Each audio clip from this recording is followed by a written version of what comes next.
quite like the idea of having several million dollars relatively watch IP look at which one's good.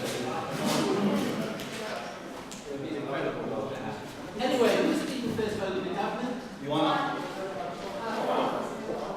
How many points did you have going close? 5, right? 6. Can you close the door? Yeah, sure. Sorry. Who is speaking first for the opposition? Close the government? Close the door? Yes.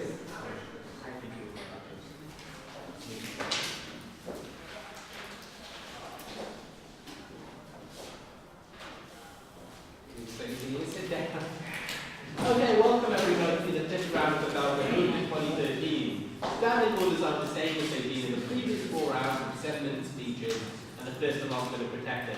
Are there any questions? Great. I'd like to call upon the first speaker to the judge.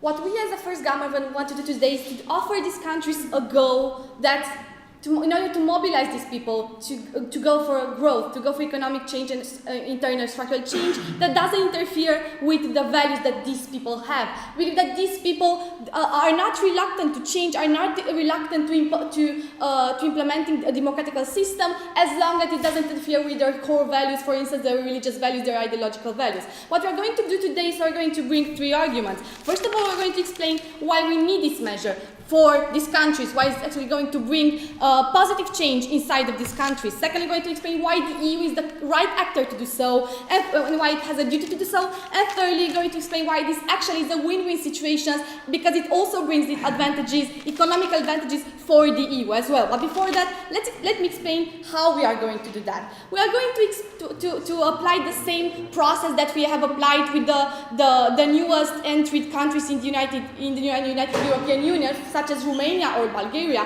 or the same criteria that we applied for Croatia, which currently state that wants to enter the EU. We are not going to offer them euro in the first place. We are not going to offer them free mobility in the first place. This may happen in time if they accomplish some further criteria. But in the beginning, we are going to offer a set of basic criteria that they have to accomplish in order to be accepted in the EU. We believe that this transition will take some time. Of course, all these criteria will only be political, such as, for instance, they have to ensure a certain level of transparency, they have to prove there is no corruption, or at least they fight against corruption in their governments, they have to prove that their system offers some certain set of accountability to the political voters for their actions. Not yet. They also have to prove that their system applies the separation of powers, the judiciary, the legislative, and the executive. These are the types of basically of political criteria that we want them to accomplish in order to get in the EU. How are these going to be quantified? We believe that there will be a commission of monitors from the EU that will supervise how this transition is going to happen, and this commission will have two purposes, just like in the present, just like with the Romanian state or the Bulgarians. That Commission will firstly elaborate these criteria and adapt to the specificity of that country in order for them to be easy to adapt to those criteria, of course, because they cannot attend the same set of goals, because these countries are very different one from another. And secondly, this commission will have a role in advising on how these criteria are accomplished, on how implementing the changes and the structural changes in that countries. Okay, so what are we? Yes. Okay, so if all these criteria and all these processes work so well, how can we prevent a slew of corruption scandals, administrative scandals, we believe that from Romania and Bulgaria after they entered the union and couldn't be kicked out easily? we believe that although there are problems in these countries, the main reason why these countries were at the beginning included in the European Union is because they managed to at least to prove that they are working towards accomplishing those criteria. We're not saying that they are going to offer a perfect system, because even in the United States of America, which is the model of democracy, we still have corruption, we still have problems. But at least that they prove that they are able to work with it, able to punish the acts of corruption in the government. No, thank you. First of all, why we need this? Because these countries are in a critical moment, because they need that, because they have no motivation of change, because they are dealing with internal disputes because of different clashes between the groups that exist in the societies. So basically, they need a strong motivation, they need something to aim at, a common goal, to give them a direction and to mobilize the people in, to aim for that very same purpose. We believe that because these countries are device countries, there is a device political discourse in that countries, and it's very less likely for change to happen because of that in these societies. But we believe that if we offer them a goal that is no longer based on ideological discourse and on a religious discourse, because this is how the political discourse happens in these countries, but rather on economical change, rather on political change, something that is much more concrete, something that is relates much more to the well-being of the citizens, it is much more likely for these people to understand that goal and to want to aim for that goal. So this is why we believe that we need this. Secondly, why EU? Because EU, first of all, is no longer a purely economic bloc, because it has changed its structures, and this is proved by the fact that it has been involved in foreign policy actions. Because, for instance, it has intervened in Afghanistan, because it has structures that has laws and gives directives in very different domains, not only on economical domains, because it has a strong social welfare policy and even has laws on cultural part of the society. We know the European Union is much more than just economic.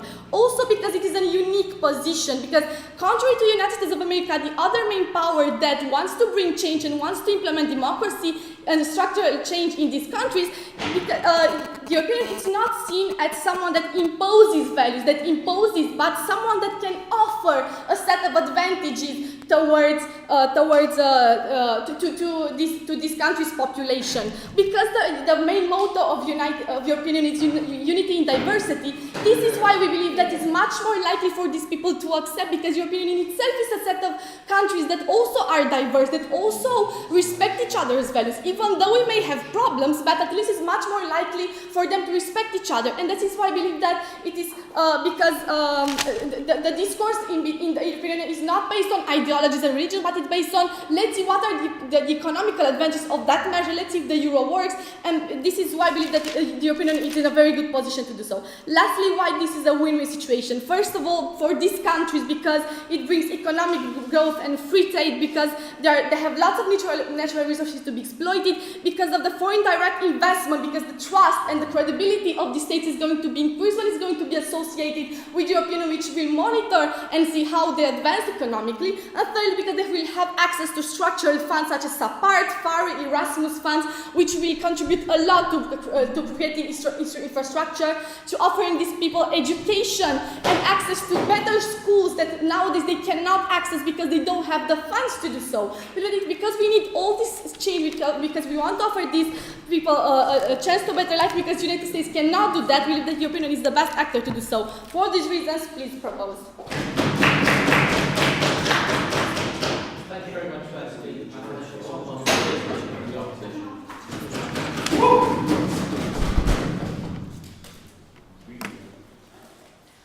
Okay, ladies and gentlemen, in my case, I'm going to prove to you how this motion does not stand, because basically the European Union, there's no geographical basis for this motion to pass, because the European Union right now is not in the economic, social, or political capacity in order to support such a policy. And thirdly, the increasing radicalization that is going on, and that is going on in the European Union, and how basically the mood of the European people does not reflect this policy and would not pass.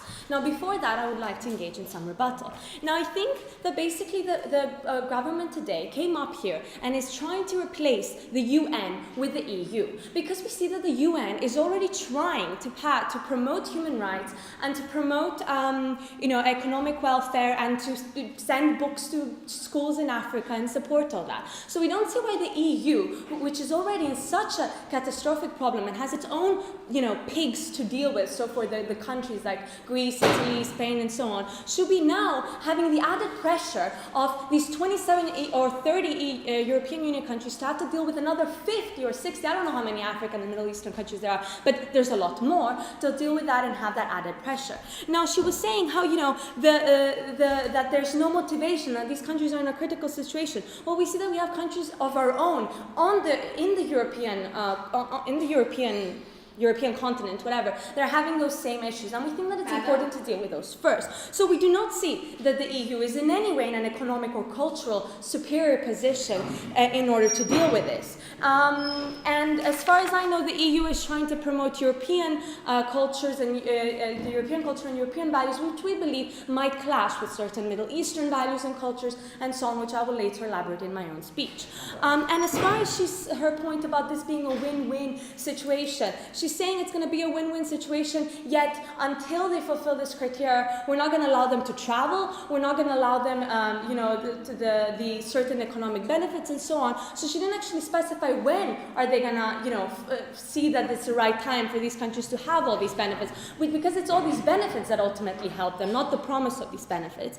And we see how often in the EU we have these problems where basically, for example, I know we often talk about Greece, sorry, we're from Greece, so that's the best thing we know, but we see that the Greek agriculture is basically being destroyed because we have German or Dutch products being sold at a cheaper price, and we actually see that this might happen in these African and Middle Eastern countries as well. We're going to destroy their local markets so that we can sell our own European goods, and we think that it's going to be disastrous. Now onto my own case construction.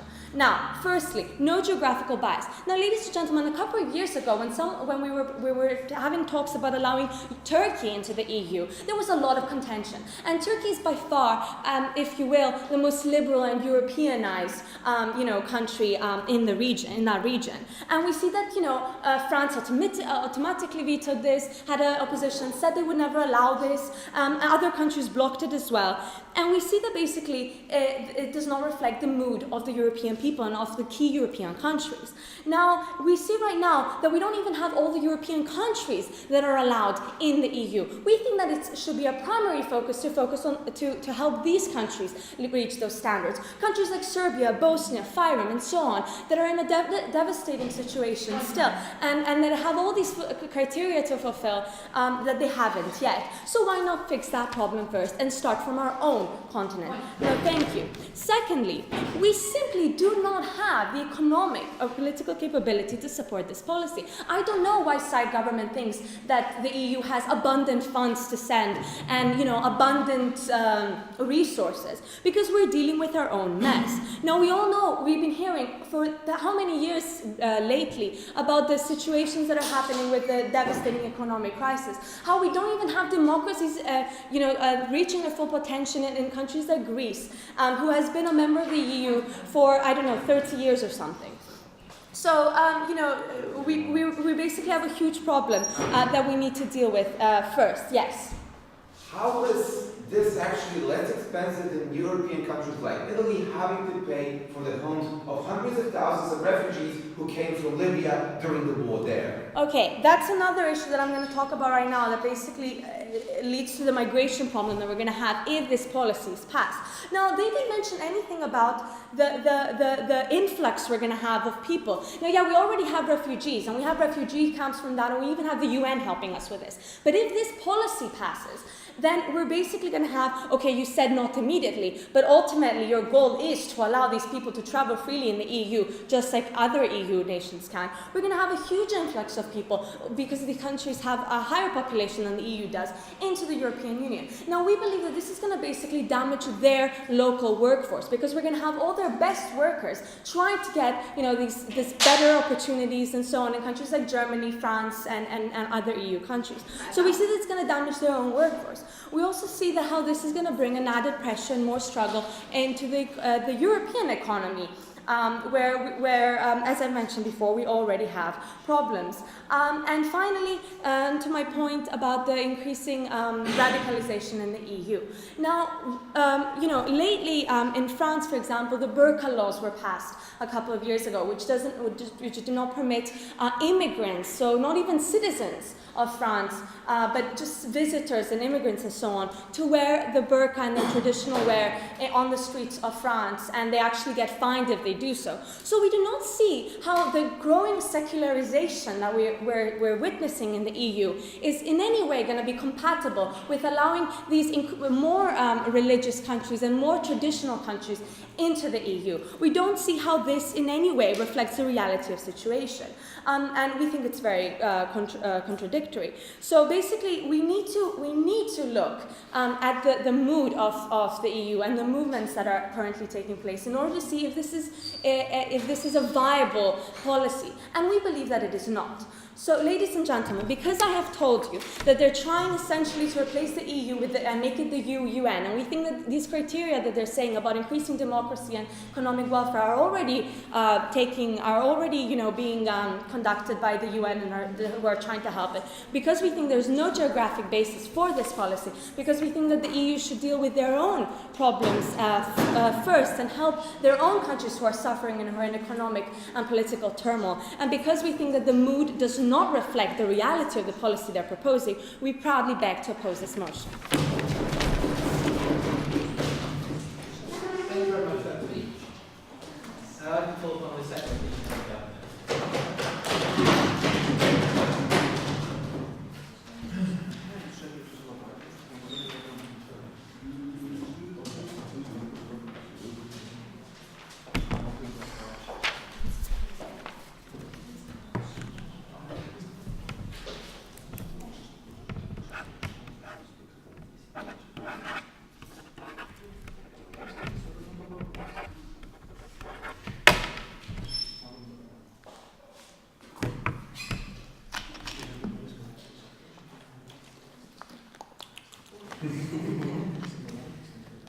That's going to be needed.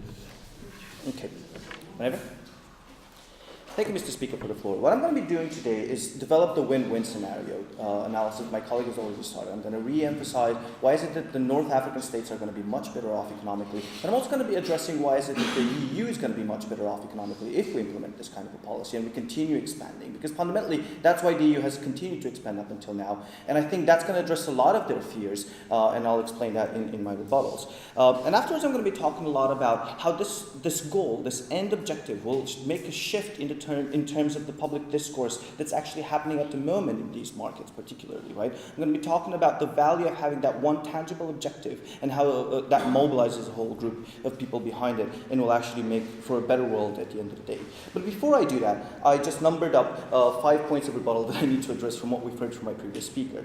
The first interesting one, it has more to do with the model than the actual content that they've provided, whereby they seem to say, why is it that the EU is trying to step in and do UN's work, because UN's already trying to help in? Well, that's great. Let them carry on trying to step in and support. What we believe the added value of the EU is that it offers that tangible objective that my colleague has been talking about, which is something that the EU cannot. The EU can promise democracy and welfare for all, but it has no mechanism whereby it tangibly explains that people will achieve it on the long run, which we believe is important to see that. The other thing is this whole idea of how does it actually work, because they seem to be reluctant to buy into this idea that,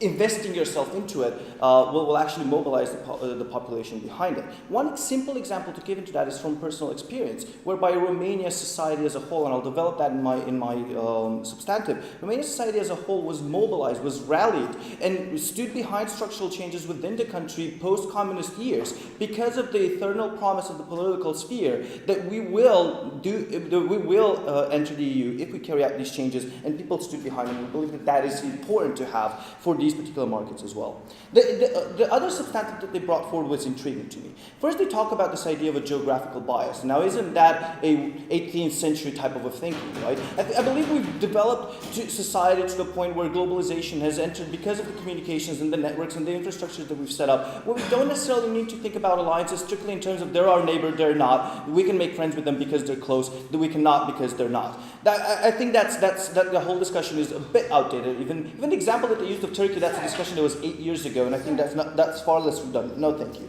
The other point whereby we should continue to look into our own backyard, Europe, we say, sure, we should, and we still continue to look at Croatia, we still continue to look at Serbia, and ongoing talks with the other member states. They're in no way mutually exclusive whatsoever. Heck, we've entered 10 countries at one point in 2004. There's no reason that 2 won't be able to expand even more. No, thank you, not yet.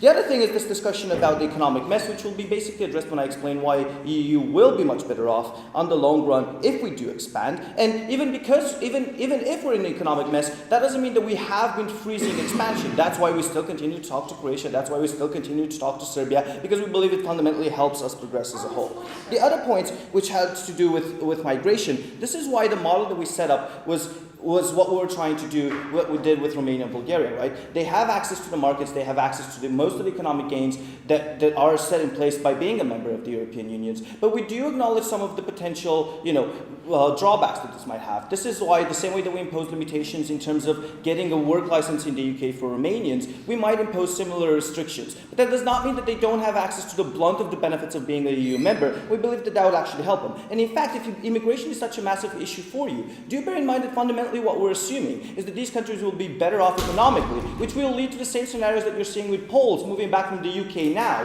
whereby they massively immigrated to the UK first, but now their own economies, their home economies have developed to such an extent that it actually makes sense for them to go back to their own homes and actually have a decent life there, and this is what we believe we'll see on the long run as well. In terms of radicalization, I'm sorry, I'm not going to stand by a policy that is dictated by extremists or nationalists. I think that is fundamentally flawed, and at the same time, even if you think radicalization occurs in terms of a society because of immigrants coming in, think of the US, where indeed you had the same reaction initially, because they're stepping in and they're taking our jobs, and now you have whole counter movements being developed, such as in Silicon Valley, where you have massive think tanks and promoters of ideas of, wait, we need immigrants because they provide for the labor that we need, they provide for the intellectual capital that we need, and that has propelled this particular country in advance. Yes, you will have nationalistic drives. What we're saying is you will have counter movements equally important, and this is why we believe that discussion should not dictate social policy to begin with. Why is it that we believe that this is fundamentally a win-win, right? You want to spend a good amount of time explaining to you why North African states would be better off, right? She told you about the access to structural funds. She talked to you about the opportunities of having a free market whereby they can leverage their natural resources and actually get economic gains out of it. They'll have FDIs, which will ensure infrastructure such as the direct investors from private environments, as well as infrastructures from SAPARDs. But even basic Erasmus and Leonardo programs, which will allow youngsters from these particular markets to come over here and be exposed to our Western-style ideas and universities and teaching, to go back home afterwards and apply them in practice. These are the kind of long-term structural changes that we will be providing North African states that will help them on the long run. But even the EU will be much better off, right? Because we're tapping into new development markets at a free rate with no tariffs involved into it, ma'am. If we can't help countries like Greece and Italy, what makes you think we can help another 70 countries? But we're not, what we're saying is that we're not helping them per se. What we're doing is we're opening up the markets to help them themselves, right? What we're saying is that the economic and the market environments will be opened up for them to benefit from the free trade arrangements that have sustained the European growth to begin with. We're not giving them the euro. That would be insane, right? But it's the same way that we have it for Romania or Bulgaria, which would impose some of the fears that you have. But what we're providing them is the free market environment where they can benefit on the long run. Even the EU will be better off, right? Because fundamentally they will get access to new markets. They'll get access to new capital markets, which God knows we need right now. And even the fact that we have new markets where we sell our products will potentially give more trust into our markets, meaning that bond rates would potentially go up, meaning that we would basically be able to raise capital for our users. So that's good. Fundamentally, what we also believe is that it shifts the narrative within these countries, right? Because at the moment we have a dialogue along the lines of, religious beliefs, along the lines of we're out of regime and all of the harms that were caused to us. We believe that the shift that we can now have is to actually home policy making towards towards development. We believe that both the people in government as well as the people in opposition will always have that national drive, right? Because the sheer individuals will want to be in the EU and will want to reap the benefits and potentially send their child to Oxford University. What we see the benefit in that is they will always hold their policymakers accountable if they make any and all wrong steps towards something that goes against that objective. And we think that that is the crucial point right now. Leave the past in the past and focus on developing in the future. And we believe that once policymakers are held accountable in this particular direction, this is when the North African states will be best off. And this is why we're proud to stay in proposition today. Thank you.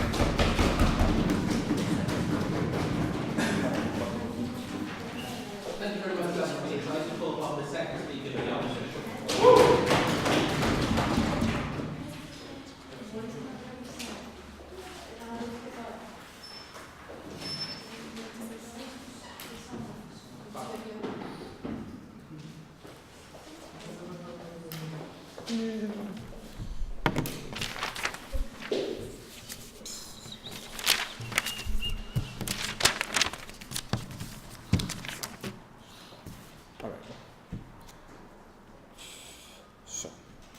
Thank you, Honorable Judge. Worthy opponents, today we've heard a very, very interesting two speeches from opening government telling us, well, guess what? The EU is a giant charity fund. We've got a lot of money. We're not giving it to EU countries, but we're planning on giving it to, Middle East countries, North African countries, countries that are way more in need than countries already in the EU, but for some reason, they have found this giant tree with money that they want to give out to these countries, not fix the EU first, because they somehow feel kind of motivated to help someone else with bigger problems than their own.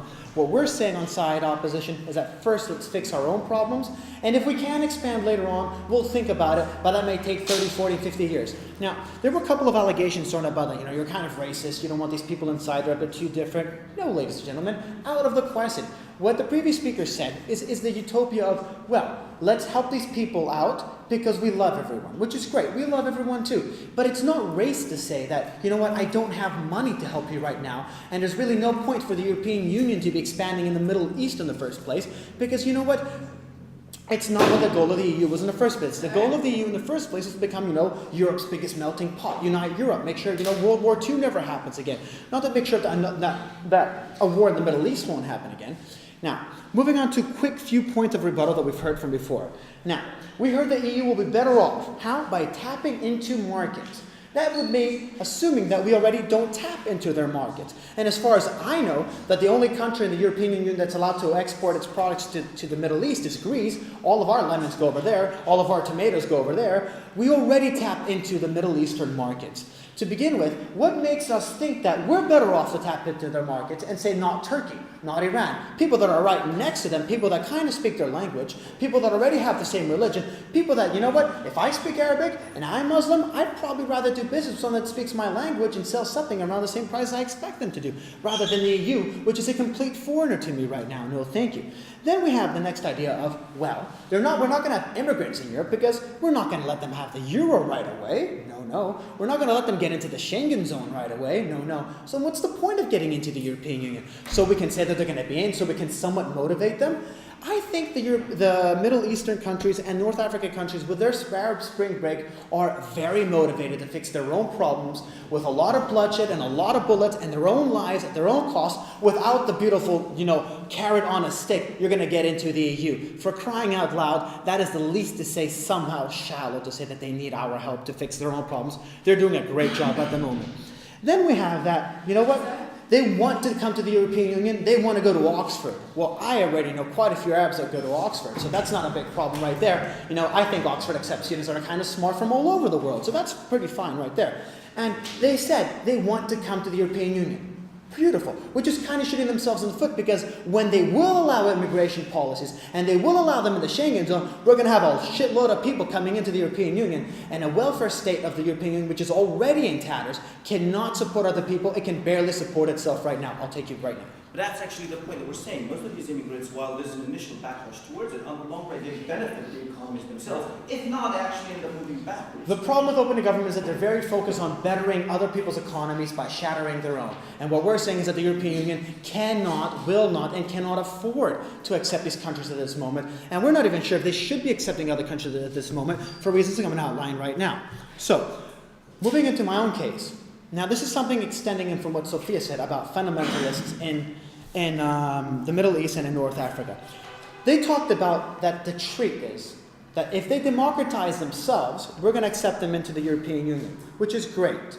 But democracy doesn't necessarily mean that it irons out the problems that they have. Look at Syria, for example, right now. They're having the little civil war. A lot of people are dying. Assad, at one point or another, was an elected person because Syria is considered to be a democratic nation as far as Assad getting elected in the first place, his father.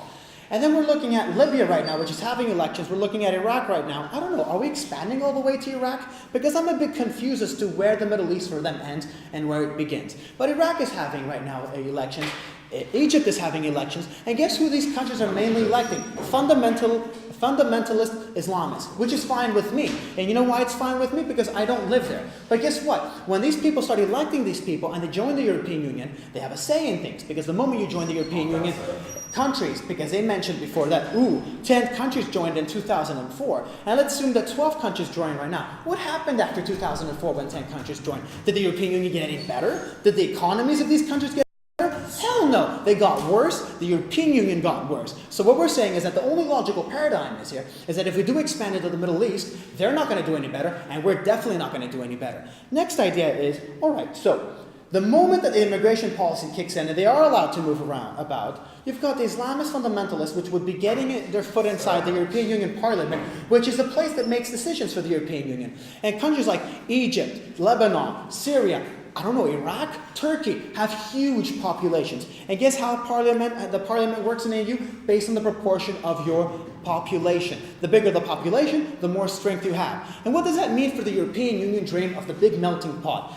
Because let's be fair, the European melting pot is based on cultural differences, highly, highly differentiated than what we find right now in the Middle East. The Middle East people have different languages, different religions, different schools. In some of these schools, we have Sharia law. Do we expect that these schools are going to suddenly leave the Quran and do the international baccalaureate program?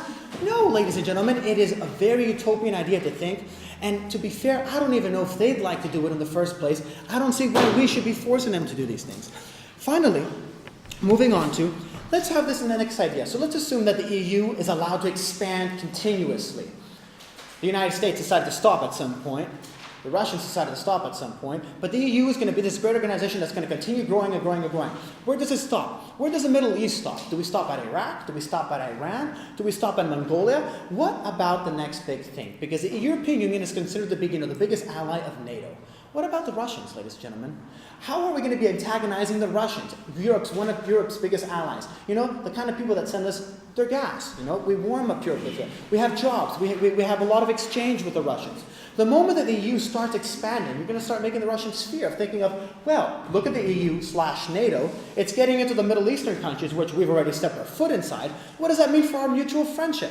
It's in no one's benefit to be antagonizing the Russians. And I'll tell you something else. It's to no one's benefit to be adding nations inside the European Union, which at this moment are having civil wars, are having bloodshed, because the European Union is far more than just an economical and a political union. It's a union of people, and we are just not ready because we don't have money in our pockets for them. Thank you. Thank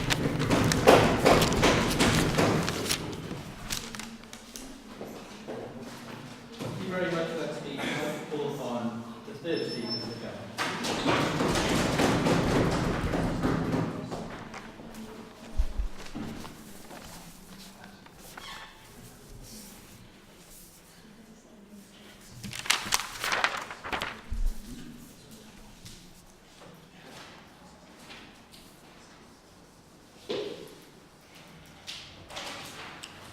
A few points I want to extend upon.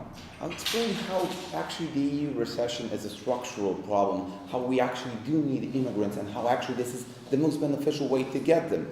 I will explain how actually the problem right now is exactly what the previous speaker pointed out, that this growing is radical Islamism in those countries, and how that can very easily spill over into the EU unless we implement this measure. We can't actually stick our heads in the sand. We think that the best way to deal with changes in the Arab world is to face with it head on and to try to influence those things, and the best way to do that actually is EU membership. I'll explain how that worked for Turkey to secularize itself in the 20th century and how that analogy works now.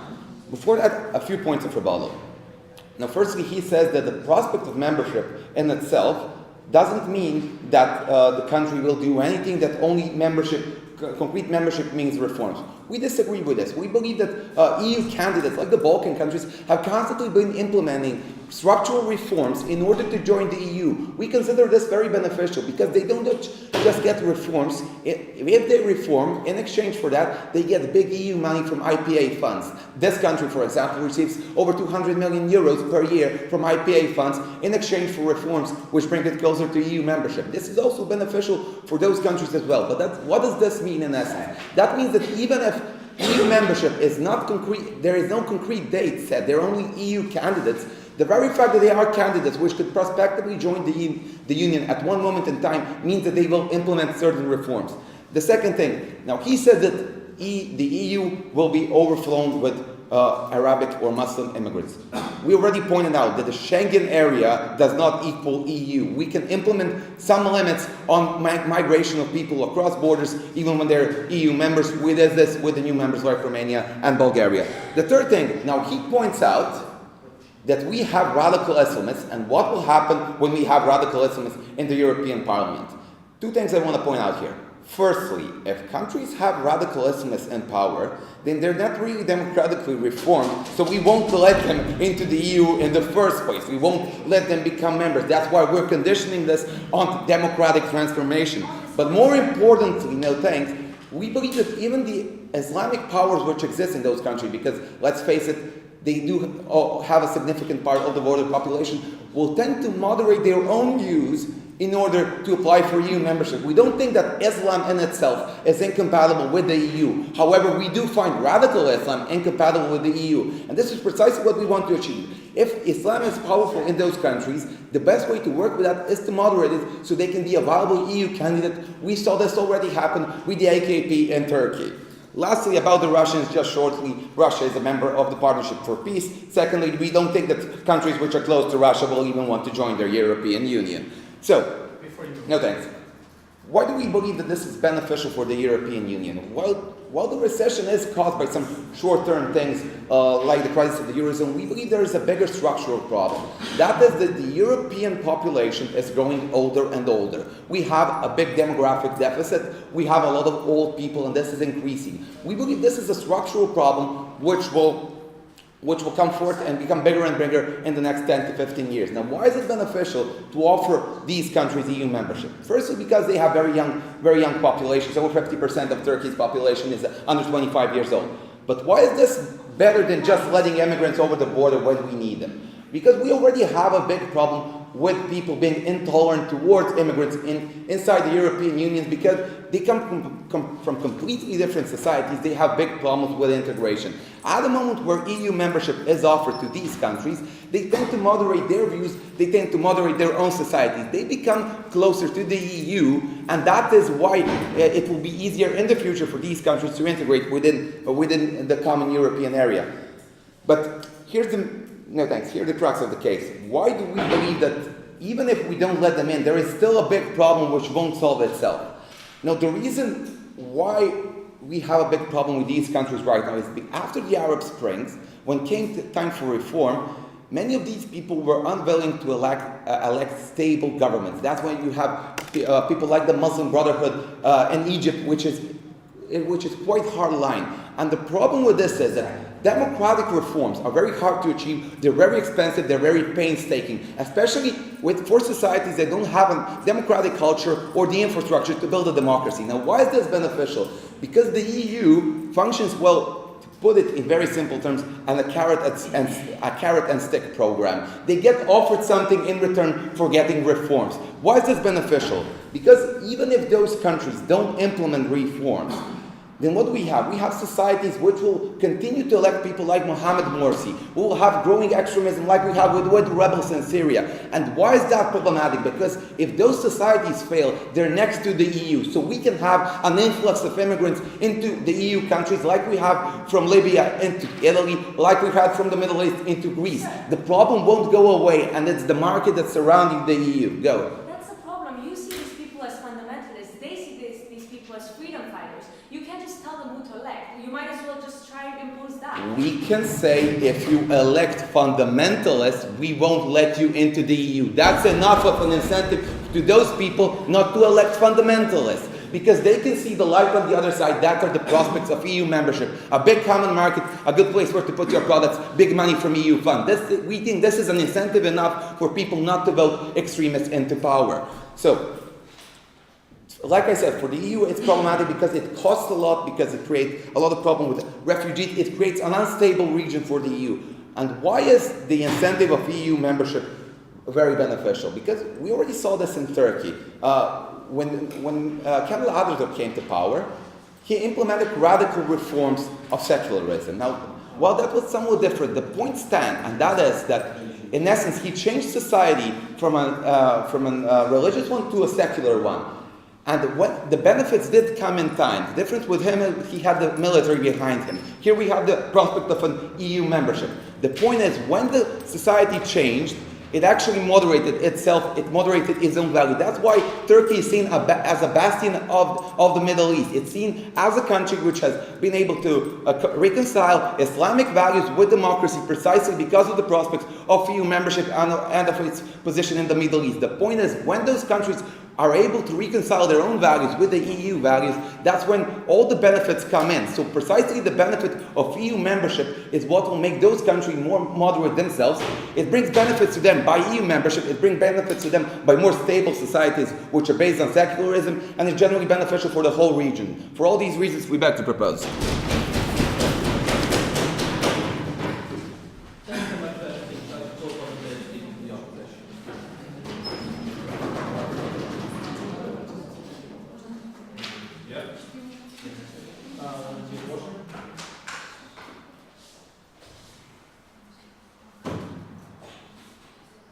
Anybody have time? Thank you. Oh, yes. Yeah, let me touch that phone.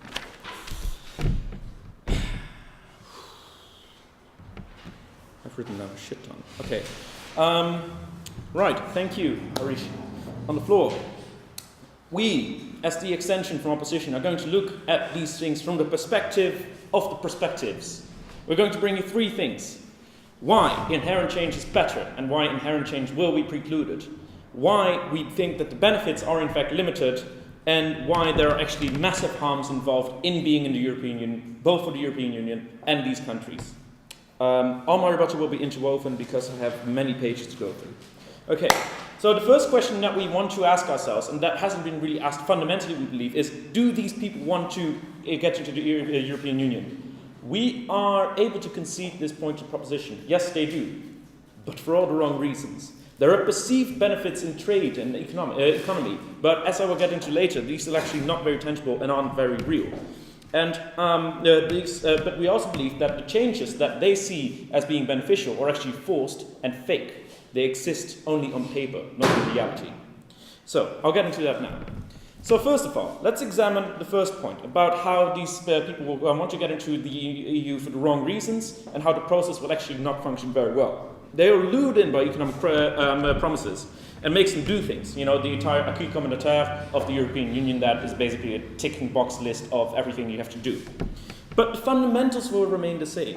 Why? Because there is a huge incentive for people to cook the books, to cover up scandals, and to pretend only that you are doing things that are good for the European Union and that comply with European Union rules. So we've also already had examples of Greece, Bulgaria, and Romania cooking the books or covering up corruption scandals respectively. We see that they actually create a paper reality in which they actually comply with European Union rules, but will actually not really do this.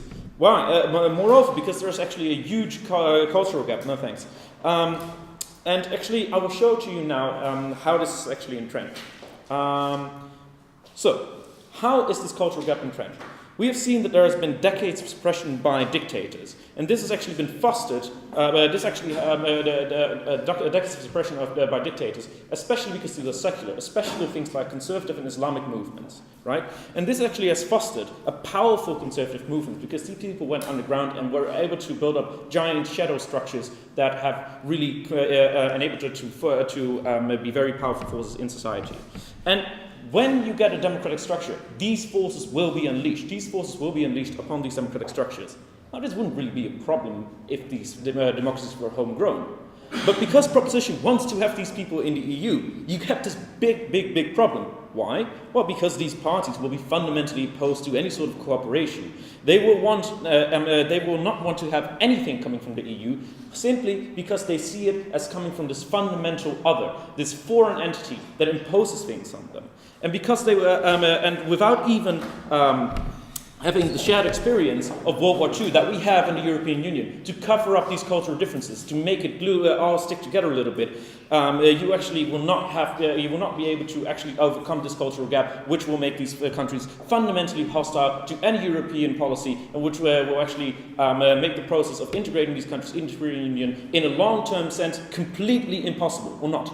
But the problem is that you're missing the analysis I gave you, whereby the end individual will see the benefits of joining the EU in this scenario. I'll get to that. The political will behind these parties that you're talking about will be rendered. Okay, I'll get to that in a minute. So, moreover, we see that actually, as the West, we have supported these dictatorships. So our shared history is actually going against the grain of this, is actually going to be harmful for the cultural meshing of these new member states with us. So this whole idea that the process of them integrating into the European Union is just complete nonsense, because there is a fundamental strand of anti-Western feeling, which is powerful, widespread, and politically well established. I'll get to you in a second, don't worry. So creating a reality on paper where these things actually have worked out is delusional, and it actually will harm you in the long run, because we believe that it's much better to have homegrown, fostered democracies. So now to get into your point, now. Now to get into the second point. Why do they want to join for the wrong reasons? So what the biggest incentive is, the prop brings, is the better economy, which will also lead to mitigating this conservatism, right? Because rich people are happy people and they won't be fundamentalists. So, but again, let's look at the perspectives. Let's look at it from their perspective. Let's look at, for instance, let's look at their economies. We see that these are fairly sluggish economies of large state sectors, but in their own system, they actually kind of work. You have a lot of employment, and people have a fairly decent standard of living in the Middle East. We kind of tend to gloss over this, but it's true. And the EU will force all these state sectors to close down, because this is what the EU does. They want privatization, they want to have marketization, and this is terrible, because you basically kill all the economic development that has been going on in these countries and all the future indigenous economic development. Why? Because these economies are destroyed by killing the state companies. And you won't actually get new startups from these companies, because you get core European economic businesses moving into these countries to exploit the low wages and create a massive amount of low wage, low benefit jobs. No thanks. But even if you think that it's actually good in the long run, because you think, oh, it's still employment, it will actually take ages, probably decades, to get to a healthy economy again. And traditionally, people in the EU could seek employment in the EU. But proposition wants to shut that down, because they want to shut down Schengen. They want to shut down all the possibilities for these people to actually move into the EU and, for instance, send money home to these countries. So this whole idea that you get a better economy, which will then fix the problems that I brought in the first place about conservatism and complete cultural gap, is not going to work either. So the entire model is problematic. And what we see here is then that these new members will actually have all the harms by destroying their economies, none of the benefits, and certainly no benefits in a timeline that makes it palatable for the general population. So you can actually add economic anger to the cultural disparity, which will actually create a vicious circle, and a populace that will actually feel cowed and bullied by foreign powers into doing things that they do not want, and they will feel doomed. And this is where the paper reality of the proposition will bite you in the behind, because they will feel that they've been lured in under false pretenses and then come up with another problem. And then actually there's another problem that hasn't been really addressed very well, namely migration for these problems. I'm going to just... because basically what you will get is that the EU will get huge borders with these foreign countries, right? With these very poor countries. You will get a giant influx of migrants. We cannot support those people in our well-developed social welfare system. So they all have to stay in those countries, which will lead to three things. Either an apartheid system, or basically like a camp system where foreign migrants outside the EU are forced into camps under ridiculous conditions, or just let them be illegal forever, which all of these things are actually a bad thing. So, because they want to get into the EU for the wrong reasons, because there's a fundamental conservative streak, a fundamental streak, and because the economy will actually collapse and therefore make it even worse, we believe that the entire proposition case is actually self-defeating and harmful in the long run, and therefore we beg you to oppose. Thank you. Thank you very much for that speech. Thanks on the final speech.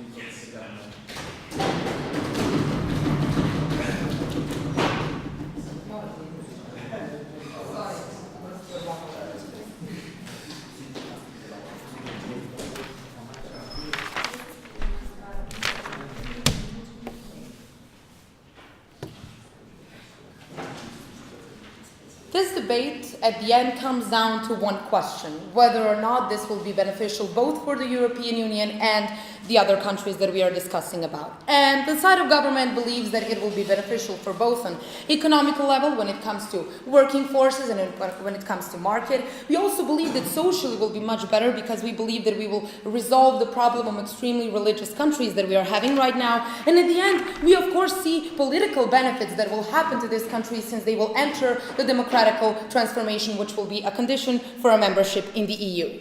Before I begin with that, I will have to have a couple of points of rebuttal. So firstly, we're not going to shut down any options for those people to ever come to another country, to ever start working, etc., etc. The only thing that we will actually be doing is waiting for conditions to be completely fulfilled so we can be sure that everything will be fine, which is exactly addressed to the issues remaining Romania or Bulgaria, that we made a mistake. Exactly because we made a mistake, because we did not wait for conditions to be completely fulfilled, we have learned a lesson from those three examples, such as Greece, Bulgaria, and Romania, and we have decided to wait before we give all the benefits, and we have decided to no, we made a mistake, we're not going to do it again. Second thing, considering the extremist parties, they also admitted the fact that people actually want to get into the EU, they just argue the reasons. Well, if people want to get into the EU, we believe that those extremist parties cannot be strong, cannot be on top of the government. And in cases that happens, that obviously means that those people are not interested in democratic transitions, which is one of the first conditions of the EU acceptance. But as they said, yes, these people want to get into the EU. So we believe that extremist parties will not be such a big problem. And just for fun fact, we believe this will also be beneficial for conflict resolving between different countries. For example, we saw that with Balkans, because EU is going to be like, you're all going to enter in this EU, and in order to do that, you need to resolve your internal conflicts that you're having, and you need to have peaceful relationship. And that is why the EU, for example, told all Balkan countries will get in, so all Balkan conflicts will be solved. And we believe that same analogy will actually happen with Northern Africa and Middle East states, where they will have to resolve their conflicts in order to get into the European Union. Now,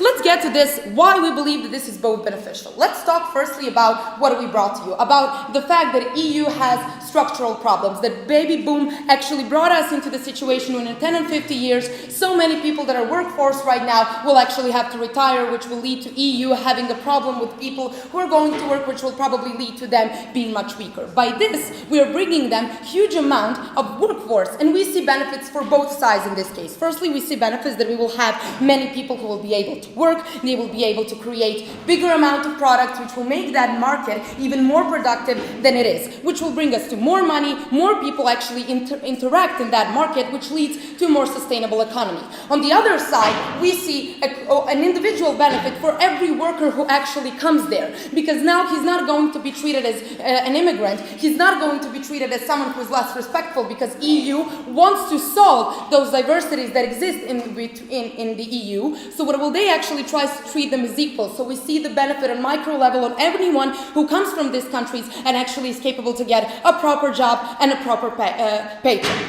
Second thing that we also wanted to talk about our economy is also the market that will become bigger and bigger by having more and more countries included to them, because more people will be included, more people will tend to invest the money, more people will make more products, which will actually make our market more profitable. So we will have more workers, we will have benefits for individuals, we will have bigger markets and more products actually circulating all over it. So we see benefits both for those countries, because we believe that those people eventually will be interested in getting back to their countries and trying to help their countries develop even more after they gathered some money in the European Union. On the other hand, we see that EU EU market will be much more better off with having these people as workforces, and on the other side with having benefits of having a bigger market. But let's go on the social things. These countries are very religious, and in order to really have a democratical transition, what it needs to happen is for them to go more secular, because that's part of that transition. And we see that a Turkey model was a successful one. We saw that we had a secularist leader who actually influenced on them people to become more moderate, which we believe that will happen here also. We believe that we will have a secularist leader who will explain them how many benefits these countries can actually gain from joining the EU, from going through that democratical transition, and from becoming more moderate and more secular than they are right now. We also believe that people will be rational enough to see all of those benefits that they will actually gain by becoming a member of the European Union, and we believe that will be a huge incentive for them not to vote for those religious parties, not to be Islamist and those things anymore.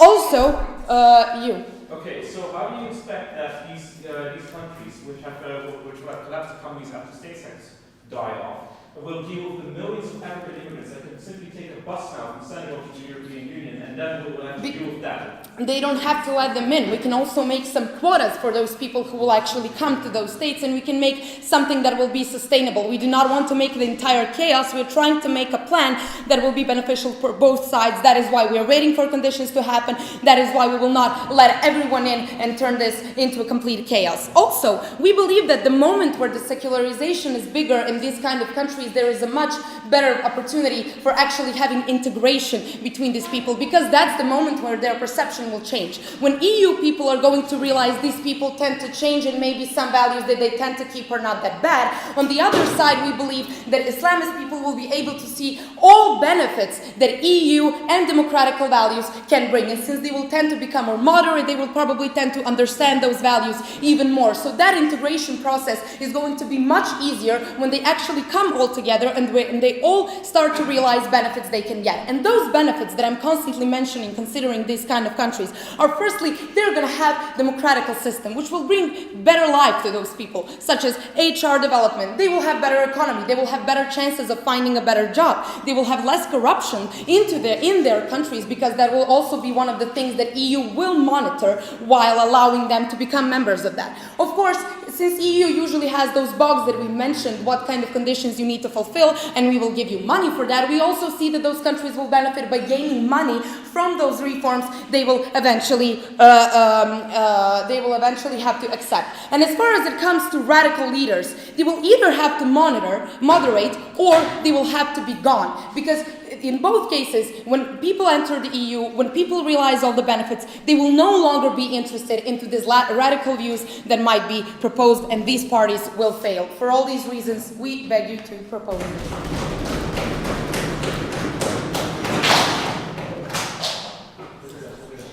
Thank you very much.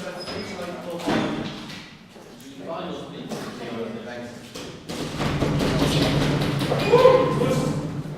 WURST.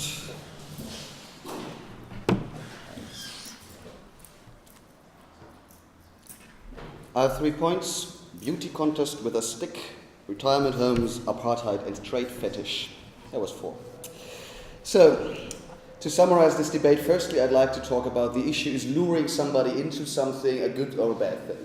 Well, firstly, we do believe that this is a beauty contest sort of thing, where you try to slim down, where you try to train heavy, where you color your hair, you paint your face, you do all the shit to actually get admitted to the beauty contest and maybe win it. Once you're done, once you're in, you probably get a little fat, you probably paint your face not as diligently anymore. You will train for that very peak moment, and then you will let off. Maybe the letting off is a little higher than it was in the beginning, probably so, but it's still lower than that, the point when you come in. So why is that the case for these countries? Well, you have fundamentals which are not like that. We have a culture which is Arabic, which is a tribe-based culture, so you rather help your tribe than you help the whole state. It is a tribe-based culture where you rather help your family than your tribe. It is a culture where nepotism is ingrained in the culture. It is not a bad thing. If it is good for a country to be run like this, we let them run like this. I don't think this is necessarily bad, but it does not comply with the standards the EU has.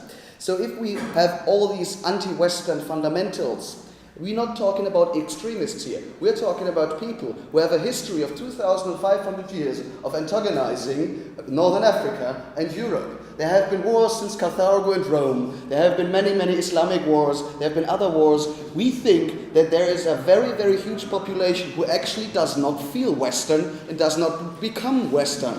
They want to be themselves, which is why they see everything that comes from the EU as something strange, something foreign. There will be political parties who will oppose this measure, and there will be a substantive amount of people who are really opposed to this measure. And this clashes with you where you say, yeah, we ask Croatia and Bulgaria and Romania. Well, I do believe that this is inherently European, and if you ask any one of these, probably with the question, are you European? They will probably say, yes, I am European, please sit down. Romania even is named after Rome, so I guess they feel pretty European.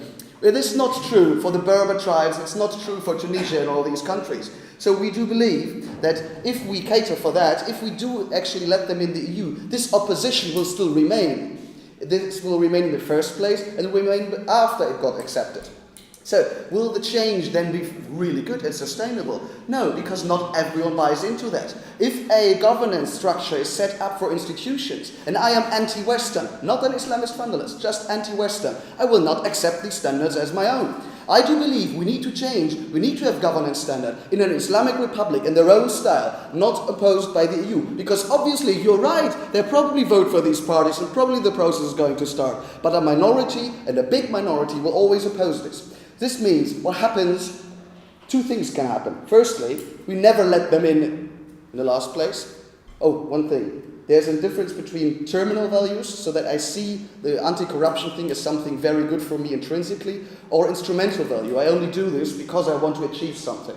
This difference is important, because once you have this process ended by either saying you're not in the EU, this not intrinsic values, because it was only instrumental as a value, will collapse. We will go back to an old system. There will be some kind of change backwards, or roll backwards. If you let them in, however, you also only have an instrumental value there, only that you do not have a punishment moment. You can't throw them out again. So what happens? You will have an opposition still there who opposes that values. If they come into power, which will happen because this carrot has gone away, because they're already in, it could well happen that they actually go there and change the things and change it back to what was there before. This is a consequence we must not let happen.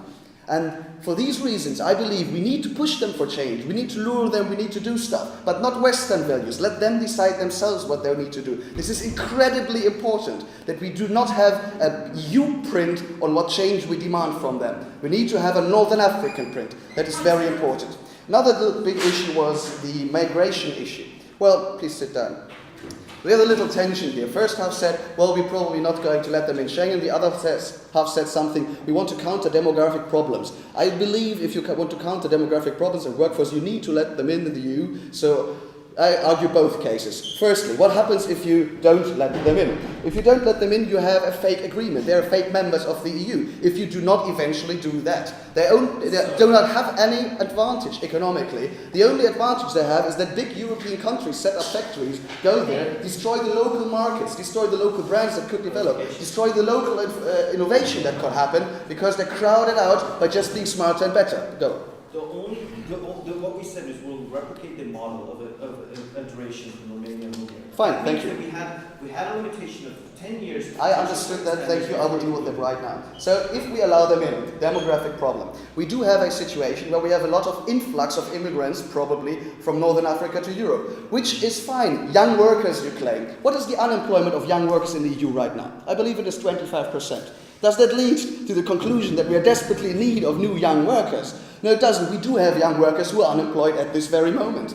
Moreover, if we lure these young people, if we say it works, sit down, if you say it works, we lure these young people in, they miss where they should be working. And who's the ones who are going? It is always the young ones, the motivated ones, the brilliant ones. So these ones are lost in the countries, again, a disadvantage for the countries we try to help. Another thing, what raised in a POI by Michael, was that we do have immigration back from Africa towards these countries. Black Africa, Sub-Saharan Africa. And there's a huge wide border. And it is not a huge border like, for example, Mexico-US. It is a border in the middle of the desert, and the difference is a high EU and very, very poor Africa. We do have probably millions and millions of black people being there. What do we do with these black people, these poor black people? What do? We either give them full access to anything, I'll come to that in a second, or we don't. What happens if we don't? We can give them camps, which are as miserable as possible so they don't come or they go back, which is a bad thing. It is a concentration camp style thing. Or we let them in Northern Africa, don't let them in other parts of Europe, don't let them participate, which would be an apartheid state. So we have either the choice of letting millions and millions of sub-Saharan immigrants into the EU, deal with them like humans, or we create an apartheid or even worse, concentration camp system. This is a consequence I don't want to bear. And this is something, again, for these countries in Northern Africa, is a terribly bad thing. A young democracy, not yet stable and developed, with millions of Africans, which only because there's hope that they might be in the EU, go there. This is wrong. So, basically that was it. It's a terrible thing, vote against it.